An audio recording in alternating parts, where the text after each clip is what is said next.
그 전에 15장 말씀에 바울이 복음에 대해서 예수 그리스도의 복음과 또 본인의 삶이 다른 모든 사도들보다 더 많이 수고했으나 자신이 아니요 오직 바울과 함께 하신 하나님의 은혜였다라고 고백하면서 자신의 모든 것이 하나님의 은혜였음을 고백하는 말씀을 들었습니다. 그리고 오늘은 부활에 대해서 이제 말씀을 드리고 원합니다. 부활이 무엇일까요? 부활을 짧게 간략하게 얘기하면 이제 다시 살아난다는 것을 의미하지만 성경에 하나님의 능력으로 이제 다시 살아난 인물이 있죠. 대표적으로 나사로가 있죠. 나사로가 이제 죽었다가 또 예수님께서 나사로야 나와라 할 때 이제 썩은 냄새가 났지만 그가 붕대를 메고 이제 나오는 그 장면을 알고 있습니다.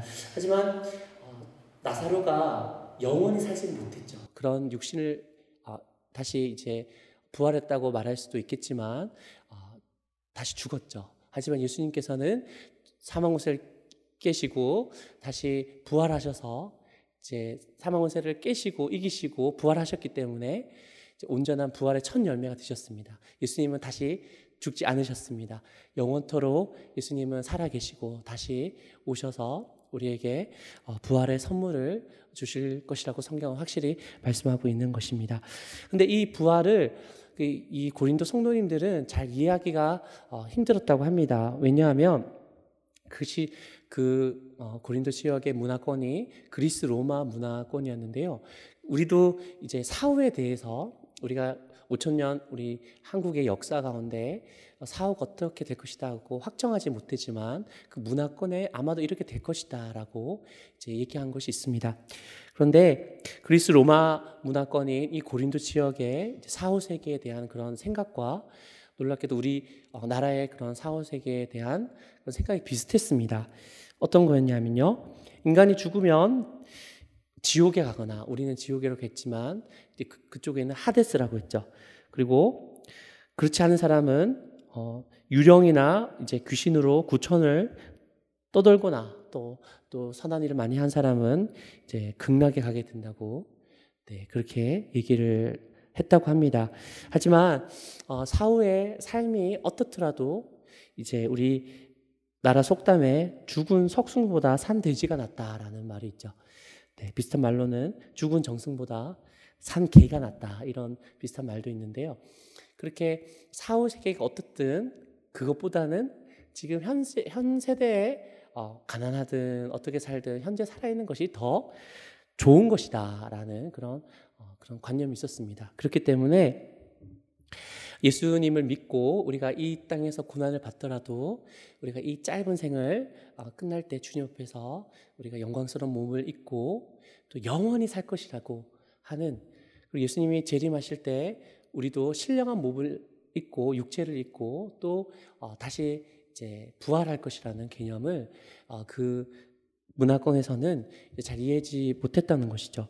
그리고 이 부활의 개념을 이해하지 못했을 뿐만 아니라 부활이 없다, 부활은 거짓말이다라고 주장하는 악한 사람도 있었기 때문에 고린도 성도들이 이제 좀 흔들려하는 모습이 있었습니다. 그래서 이제 고린도전서 15장을 통해서 주님의 부활에 대해서 다시 한번 바울이 잘 말씀하고 있으십니다. 우리 12절과 15절 말씀을 한번 보겠습니다. 12절과 15절 말씀을 바울이 말씀하는데요. 제가 한번 읽어보겠습니다. 그리스도께서 죽은 자 가운데서 다시 살아나셨다 전파되었거늘 너희 중에서 어떤 사람들은 어찌하여 죽은 자 가운데서 부활이 없다 하느냐. 만일 죽은 자의 부활이 없다면 그리스도도 다시 살아나지 못하였으리라. 그리스도께서 만일 다시 살아나지 못하셨으면 우리가 전파하는 것도 헛것이요 또 너희의 믿음도 헛것이며 또 우리가 하나님의 거짓 증언으로 발견되리니 우리가 하나님이 그리스도를 다시 살리셨다고 증언하였습니다. 만일 죽은 자가 다시 살아나는 일이 없으면 하나님이 그리스도를 다시 살리지 아니하셨으리라. 아멘. 우리가 이제 말을 할 때 의미가 없다라고 하는 말을 이제 비유적으로 이제 좀 재미있게 안고 없는 찐빵이다 혹은 바람 빠진 타이어다라고 이렇게 얘기를 합니다. 하지만 부활은 예수 그리스도를 믿는 그 그리스도인들에게 이거보다 훨씬 더 큰 의미가 있죠. 실제적으로 부활이 없다고 하면 바울이 얘기했는 것처럼 부활이 없는 기독교는 그리스도인들을 가장 어리석은 자로 만든다라고 이제 말하고 있습니다. 우리가 80살, 90살 살죠. 우리가 또 강건하신 분은 100살 정도 살 수도 있는데요. 우리가 80살, 70살, 100살까지 살고 정말 아무것도 없다면, 죽어서 정말 끝이라면, 사후세계, 그리고 천국과 지옥이었고 부활이었고 우리가 영생 복락을 주님과 함께 누리지 못한다, 그런 게 아예 없다라고 생각하면 우리 성도님들 여기 앉아있는 게 가장 어리석은 짓이죠. 행동이죠. 죄송합니다. 네, 이럴 때 우리가 맛있는 거라도 하나 더 먹고 또 여행을 가고 또 나를 즐겁게 해줄 드라마도 보고, 어차피 70살 끝나면 끝인데 아무것도 없는데, 그런 것이죠. 마찬가지로 32절의 바울은 똑같은 의미를 이렇게 말씀하고 있습니다. 32절 말씀을 보면, 내가 사람의 방법으로 에베소에서 맹수와 더불어 싸웠다면 내게 무슨 유익이 있으리요? 죽은 자가 다시 살아나지 못한다면 내일 죽을 터이니 먹고 마시자 하리라. 바울도 인정을 했죠. 우리가 부활이 없다면, 우리가 언제 죽을지 모르고 죽으면 끝이니까 이 땅에서 우리가 최대한 쾌락을 누리고 최대한 잘 먹고 잘 사는 것이 가장 좋은 것이지 않겠느냐, 바람직한 것이 아니겠느냐라고 반문하고 있습니다. 여러분은 만약에 부활이 없었다면 어떻게 지금 지내고 있었을 것 같은가요? 저는 이제 막 시끄러운 음악을 좋아해서, 시끄러운 음악을 좋아해서 아마도 록밴드에 들어갔을 것 같습니다. 머리를 기르고 염색을 해서 옷을 막 찢어가면서 막 기타 치고 머리 흔들면서, 아무래도 저는 또 술과 중독되는데 약하기 때문에 술과 담배에 쪄들어서 살았을 것 같아요. 그래서 이렇게 막 인생을 이렇게 탕진하면서 살다가 인생은 짧고 굵게 한 50세에서 60세에서 죽었을 것 같습니다. 그렇게 죽을 것 같았는데 하나님께서 저를 긍휼히 주셔서 부활이 있음을 믿게 해주시고 또 부활을 소망하면서 살게 해주신 주님의 은혜에 너무나 감사드립니다. 우리가 그리스도인의 삶을 이 땅에서 이런 삶이라고 이렇게 말하죠. 자신의 뜻보다 하나님의 뜻을, 그리고 사람을 미워하지 않고 오히려 원수를 위해서 기도하며 또 사랑하는 삶, 그리고 나의 삶의 안위보다 좀 더 어려운 분들을 바라보고 그들을 섬기고 도우려고 하는 삶이 그리스도인의 삶이라고 얘기를 합니다. 그렇게 하더라도 그런 삶이 쉬운 삶이 아니잖아요. 자기 자신을 희생해야 되고 또 나의 그런 유익보다 타인의 유익을 더 위해서 힘써야 되는 그런 삶이 우리가 예수님께서 모범으로 보여주셨고 우리에게도 그런 것들을 요구하고 계십니다. 하지만 부활이 없다면 그런 삶이 가장 어리석은 삶이 된다고 또 바울은 계속적으로 말씀하고 있습니다. 우리 17절과 19절 말씀도 한번 보기 원하는데요. 우리 17절과 19절 말씀 좀 길지만 우리 함께 한번 읽어보겠습니다.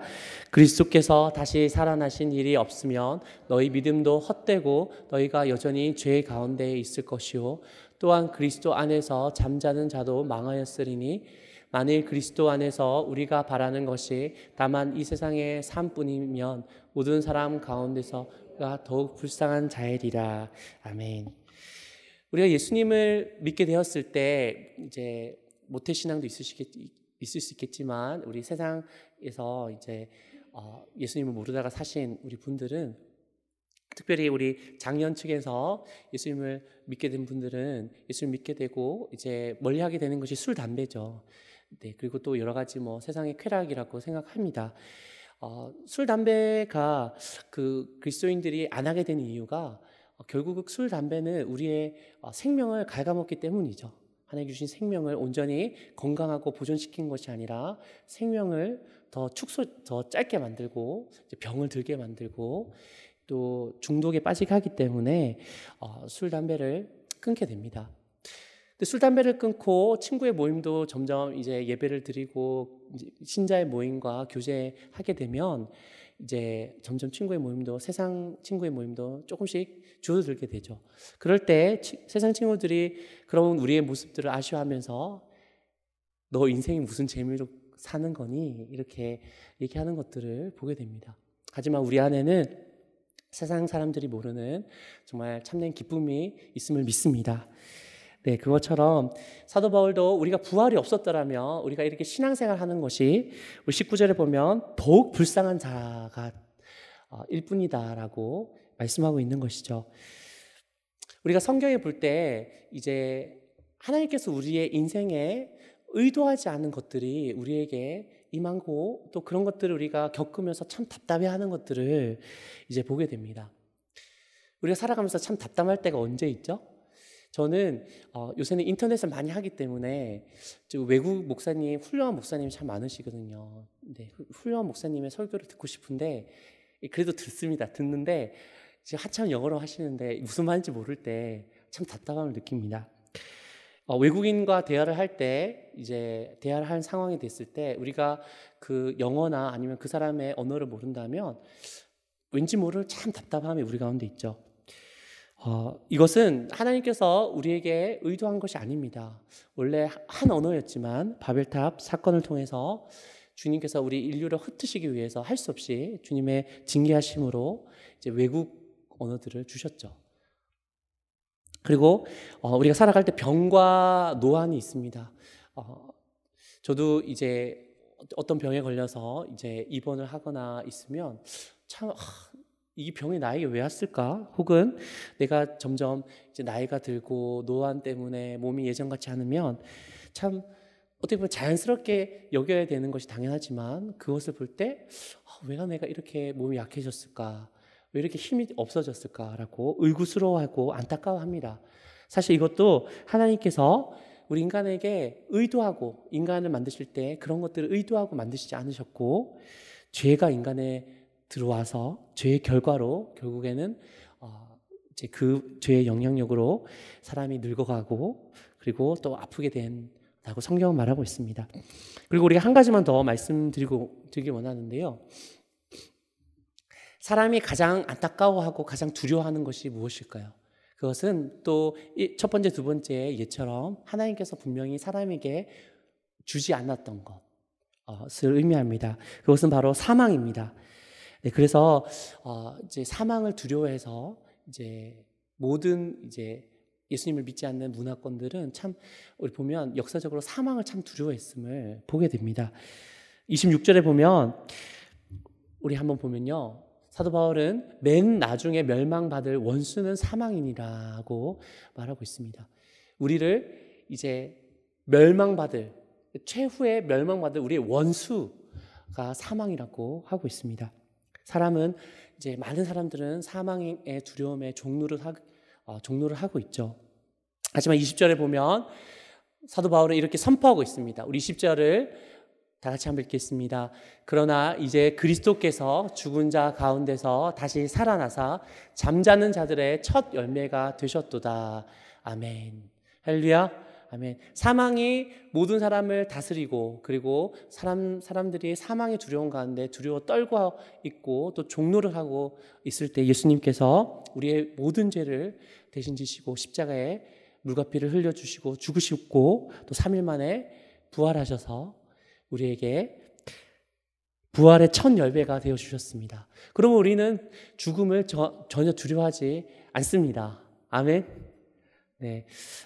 막상 죽음을 생각해 보면 두렵죠. 우리가 숨이 이제 안 쉬어지고 이제 기력이 다해서 우리가 눈을 감을 때, 하지만 그것은 우리의 끝이 아니라 육신의 장막을 벗는 것이고, 우리는 예수님의 부활의 생명을 얻어서 영원토록 살게 될 줄 믿습니다. 아멘. 우리가 천국에 가서 예수님과 함께 얼굴과 얼굴을 뵙게 되고 또 반가운 사람들을 만나게 되고 또 예수님께서 재림하실 때 우리는 함께 이 땅에서 부활한 몸을 입고 새 예루살렘 가운데 영생 복락을 주님과 함께 누리면서 그리고 왕노릇 할 것입니다. 이것처럼 우리 그리스도인에게는 이 부활이라는 것이 이제 정말 절대적인 생명과 같습니다. 이 부활이 없다면 우리의 삶이 아무런 의미도 없고 소망도 없고 가장 불쌍한 자가 되기 때문에 그러는 것입니다. 그래서 사도 바울은 우리가 이 부활의 소망을 굳게 붙잡고 살아야 된다라고 이 고린도전서 15장 후반부에 계속 말씀하고 있으십니다. 우리 35절을 함께 읽겠습니다. 35절을 함께 읽겠습니다. 누가 묻기를 죽은 자들이 어떻게 다시 살아나며 어떠한 몸으로 오느냐 하리니. 아멘. 이제 그런 죽은 사람이 다시 살아서 돌아온다는 그런 문화적인 개념이 없었기 때문에 사도 바울은 이렇게 이제 고린도 교회 성도들이 죽은 자들이 어떻게 살아나는고 어떤 몸으로 다시 오는가에 대한 이런 반문에 대해서 이제 성경적인 말씀을 합니다. 우리 예수님께서 요한복음 3장에 볼 때 밤에 이제 니고데모라는 이제 유대인의 귀한 관리가 와서 니고데모와 대화를 할 때 중생에 대해서 얘기를 합니다. 성경을 잘 알고 있고 하나님을 경외했던 그런 니고데모도 예수님께서 다시 태어나야 된다라고 얘기했을 때 어떻게 물었죠? 요한복음 3장 4절에 보면 예수님께 니고데모가 이렇게 질문합니다. 사람이 늙으면 어떻게 날 수 있사옵나이까? 두 번째 모태에 들어갔다가 날 수 있사옵나이까? 라고 물었죠. 예수님께서 두 번 이제 다시 태어난다고 얘기할 때 우리가 이제 나이가 들면 늙은 사람이 어머니 뱃속에 다시 들어갔고 다시 나올 수 있습니까? 라고 질문함으로써 이 중생에 대해서 이제 니고데모가 질문했음을 알 수 있습니다. 마찬가지로 그 고린도 교회 성도들 중에서 몇몇 사람들은 내가 죽었는데 다시 몸을 입고 이 땅에서 다시 산다고 라는 개념이 정말 납득할 수 없었던 것이죠. 우리도 이제 성경을 모른다고 감안할 때 우리가 예수님을 믿으면 부활한다, 다시 태어난다, 다시 이 땅에서 산다 라고 얘기할 때 어떻게 부활해서 나의 모습이 어떻게 되고 또 어떤 모습으로 될지 과연 그것이 좀 상식적으로 가능한 일인지 충분히 반문할 수 있을 것입니다. 그럴 때 바울은 36절부터 식물의 씨와 그 씨 이후에 식물의 형태를 비유적으로 설명하면서 부활을 설명하고 있습니다. 예를 들어서 해바라기 씨앗을 우리가 뿌리면 해바라기 씨앗이 참 맛있죠. 이렇게 볶아서 이렇게 먹기도 했었는데요. 근데 해바라기 씨앗을 볼 때 그 해바라기의 노란 꽃과 큰 줄기와 해를 바라보면서 힘차게 피어있는 그런 형태를 우리가 예상할 수 있습니까? 전혀 예상할 수 없습니다. 해바라기 씨앗은 단지 깜장하고 노란색이 섞여 있는 그냥 이렇게 씨일 뿐이죠. 하지만 그 씨가 땅에 묻혀서 죽었을 때 그 다른 이제 자라나서 씨로서는 알 수 없는 어떻게 보면 아름답고 이제 건강해 보이는 힘차게 뻗어 있는 이제 그 해바라기가 되는 것처럼 우리도 비록 이 땅에 이 육신의 장막의 옷을 이제 썩어질 이제 육신을 입고 있지만 우리가 영광스러운 그런 육체를 입게 되고 전혀 새로운 그런 모습으로 부활할 것이다라는 것을 사도 바울이 말씀하고 있습니다. 우리 42절부터 44절 말씀을 한번 보시겠습니다. 제가 읽겠습니다. 죽은 자의 부활도 그와 같으니 썩을 것으로 심고 썩지 아니할 것으로 다시 살아나며 욕된 것으로 심고 영광스러운 것으로 다시 살아나며 약한 것으로 심고 강한 것으로 다시 살아나며 육의 몸으로 심고 신령한 몸으로 다시 살아나나니 육의 몸이 있은즉 또 영의 몸도 있느니라. 아멘. 마치 이제 씨가 죽어서 새롭게 이제 DNA나 뭐 유전자는 비슷하지만 전혀 사람이 보기에 새로운 그런 모습으로 나타나는 것처럼 우리의 죽을 몸, 우리 육의 몸도 이제 다시 신령한 몸으로 다시 살아난다고 말하고 있습니다. 네, 또 동일하게 49절을 보면요. 49절을 함께 한번 읽겠습니다. 우리가 흙에 속한 자의 형상을 입은 것 같이 또한 하늘에 속한 이의 형상을 입으리라. 아멘. 우리가 부활할 때 이제 흙에 속한 형상을 우리가 입었잖아요. 물론 갓난아기의 모습으로 어머니의 배에서 우리가 나왔죠. 갓난아기가 참 아름답고 좀 되게 어린애가 막 조그만데 정말 요따만한데 막 하품하는 모습을 보면 야, 조그만 게 하품도 하네 이런 생각도 우리가 가집니다. 우리가 그 성경에 볼 때 흙에 속한 자의 형상도 이제 참 신비스럽고 또 아름답지만 우리가 49절을 보면요. 49절 한 번 더 띄워주시면 하늘에 속한 이의 형상으로 우리가 부활하게 된다고 말씀하고 있는 것이죠. 네, 하늘에 속한 그런 형상, 예수님께서 부활하셨을 때 먹기도 하셨고 또 대화도 나누셨고 만져보라고 도마에게 만져보라고 했을 때 만져볼 수도 있었습니다. 네, 이렇게 못자국난 또 창자국 찔린 옆구리를 만져볼 수도 있었지만 호련히 나타나고 또 호련히 없어지고 또 벽을 통과하고 또 이쪽과 저쪽의 거리, 죄송합니다. 이쪽과 저리가 거리가 많이 있지만 그 거리를 초월해서 이동할 수 있었던 예수님의 그런 모습이 부활의 모습이 곧 하늘에 속한 형상을 나타내 주셨는데 우리도 그런 형상을 입고 다시 부활하게 된다라고 성경은 말하고 있고 그것이 하늘에 속한 형상이고 영의 몸이라고 고린도전서 15장은 말하고 있습니다. 우리가 그렇게 그런 몸을 입고 영원히 살 것입니다. 우리가 이 땅에 있는 삶은 이제 70, 80, 100살 이후로도 살 수 있지만 우리 태평양 바다가 있잖아요.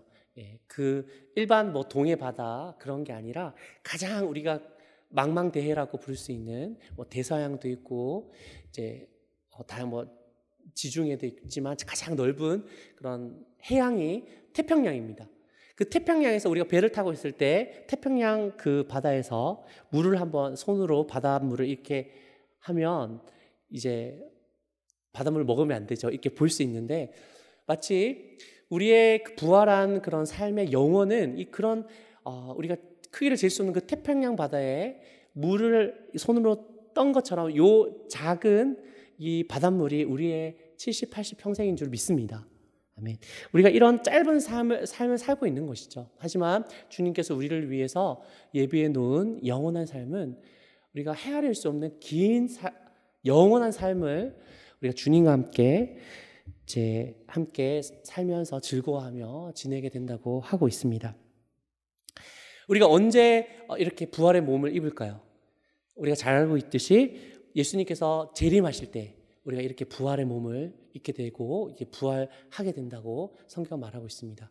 그러면 당장 죽으면 어떻게 될까요?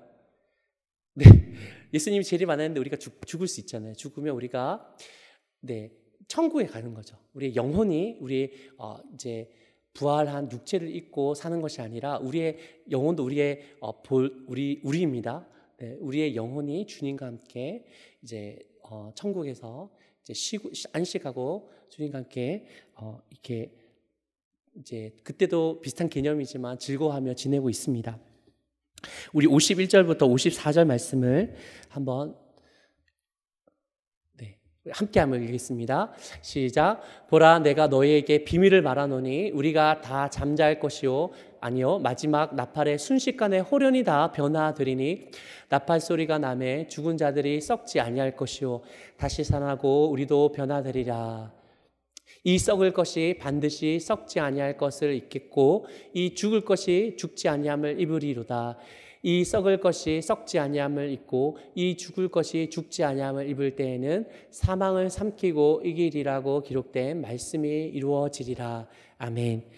네, 우리가 신령한 육체를 입고 부활할 때는 예수님께서 마지막 나팔이 불고 천군 천사와 함께 구름을 타시고 예수님께서 이 땅에 오실 때 모든 인류의 역사를 끝내시고 이제 하나님의 그런 역사를 이 땅에서 온전하게 이제 하나님께서 직접 다스리시고 우리 눈에 눈물을 닦아주실 예수님의 재림의 때 우리가 부활하게 된다라고 말씀하고 있습니다. 여러분 주님의 다시 오심을 기대하고 있으십니까? 아멘.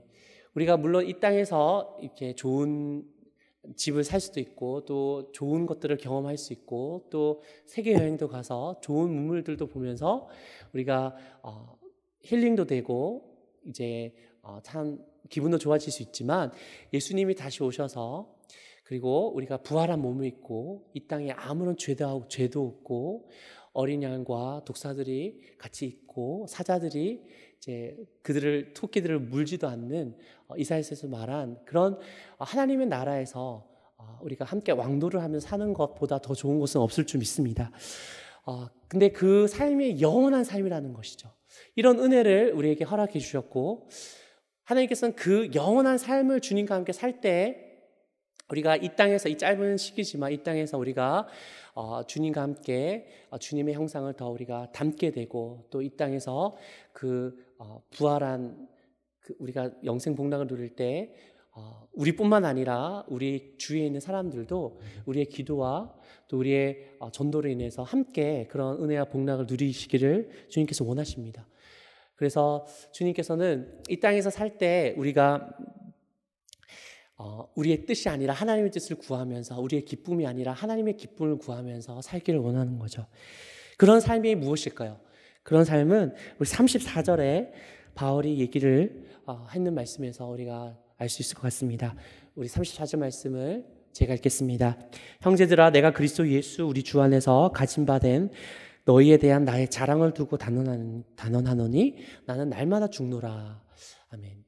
갑자기 부활 얘기를 하시다가 자랑스럽게 사도 바울이 나는 날마다 죽는다라고 말씀을 했습니다.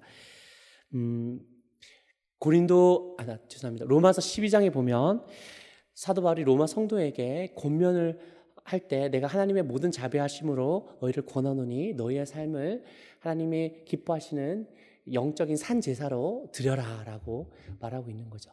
우리 구약에서 제사의 그런 핵심적인 요소가 무엇일까요? 구약에서 제사의 핵심적인 요소는 바로 동물의 죽음입니다. 동물의 죽음이고 또 동물을 불에 태우는 거죠. 주님께서 레위기 26장 31절에 보면 동물을 우리가 태울 때 그 동물에 살이 있고 이제 살이 있고 이제 껍질이 타고 장기가 타는 그런 냄새를 주님께서 향기로운 냄새라고 말씀하셨고 그것을 받으시고 흠향하신다고 하시죠. 이게 그 향기를 이제 흠향하신다고 얘기하고 있습니다.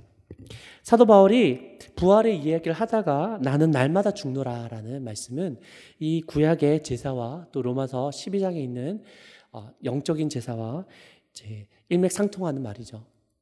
우리가 매일매일을 살아갈 때 우리의 삶이 주님 앞에서 이제 나의 안위보다 나의 기쁨보다 하나님의 기쁨을 구하고 그리고 나의 뜻보다 하나님의 뜻을 구하면서 사는 삶은 결코 쉽지 않습니다. 왜냐하면 우리 자아는 내 뜻대로 하고 싶고 내가 이기고 싶고 그리고 내가 이제 다른 사람을 섬기기보다는 다른 사람이 나를 따르기 원하고 섬기기 원하는 그런 죄성과 자아가 강하게 있기 때문이죠. 그렇기 때문에 바울은 나는 나의 삶이 주님께 향기로운 제사가 되기 위하여 나는 날마다 죽노라라고 말씀하고 있습니다. 네, 우리 날마다 죽는 삶, 세상 사람들이 보기에는 더 어리석은 일이죠. 하지만 부활의 소망을 바라보고 부활을 우리가 소망하고 믿음으로 사는 삶에게는 그 삶이 성경에 이르기에 가장 귀한 삶이라고 말하고 있습니다. 우리 마지막으로 57절 말씀과 58절 말씀을 함께 한번 읽어보겠습니다. 57절과 58절 말씀을 함께 읽겠습니다. 우리 주 예수 그리스도로 말미암아 우리에게 승리를 주시는 하나님께 감사하노니 그러므로 내 사랑하는 형제들아 견실하지 말며 흔들리지 말고 항상 주의 일에 더욱 힘쓰는 자들이 되라. 이는 너희가 주 안에서 헛되지 않은 줄 알미라. 아멘. 우리가 세상에서 어떤 어려움을 겪고 또 어떤 또 그 반대로 너무나 이제 이 세상에서 성공해서 이제 재물이 많고 모든 것이 잘 된다 할지라도 교만하지 않고 또 어려운 가운데 낭망하지 않고 우리가 기뻐하며 승리할 수 있는 것은 부활 때문이다라고 57절에 말하고 있습니다. 우리가 부활의 영원한 삶을 바라보고 믿음으로 산다면 이 세상의 것들에 또 우리 이 세상의 그런 것들이 정말 너무나 짧고 작은 것이고 스쳐 지나가는 것이고 나에게 영향을 주게 나를 눈물을 흘리거나 아니면 세상 것들로 말미암아 내가 한탄하거나 그런 것들을 하지 않는 믿음으로 살 수 있는 승리를 줄 수 있다고 말하고 있습니다. 그리고 우리가 흔들리지 않고 항상 주의 일에 더 힘쓰는 자들이 되라. 이는 너희 수고가 주 안에서 헛되지 않은 줄 압니다. 세상 사람들은 너희가 하는 행동이 어리석다, 미련하다라고 얘기하지만 우리가 묵묵하게 믿음으로 주님께서 인도하신 길을 갈 수 있는 것은 부활의 소망 때문에 그렇다고 성경은 말하고 있습니다. 우리가 이 짧은 삶을 바울처럼 매일매일 내가 나는 날마다 죽노라라는 마음으로 하루하루가 주님께서 받으시기 합당한 영적인 살아있는 제사가 되었으면 좋겠습니다. 그래서 우리가 죽어서 주님을 볼 때 정말 착하고 충성된 종아라고 칭찬 듣고 네가 작은 일에 충성하였음에 내가 큰 일을 너에게 맡기리라라는 주님의 그런 칭찬을 다 들으시는 우리 성도님 되시기를 예수님 이름으로 축원드립니다. 우리 다 같이 기도드리겠습니다.